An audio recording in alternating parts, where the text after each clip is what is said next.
ಈಗ ಕೊಬ್ಬರಿನ ತೊಳ್ಕೊಂಡಿದ್ದೀನಿ ನೋಡಿ, ಈಗ ಹಾಕೋತೀನಿ.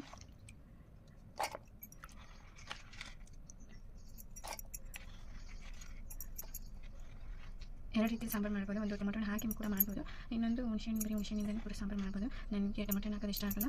ಆಮೇಲೆ ಈಗ ಕೊತ್ತಂಬರಿ ಕಾಳು ಹಾಕ್ತಿದ್ದೀನಿ.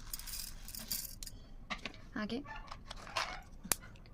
ಒಂದಿಷ್ಟು ಚಕ್ಕೆ ಹಾಕೋತಿದ್ದೀನಿ. ಓಕೆ, 5 ಲವಂಗನ ಹಾಕೋತಿದ್ದೀನಿ, 2 ಏಲಕ್ಕಿ ಹಾಕೋತಿದ್ದೀನಿ,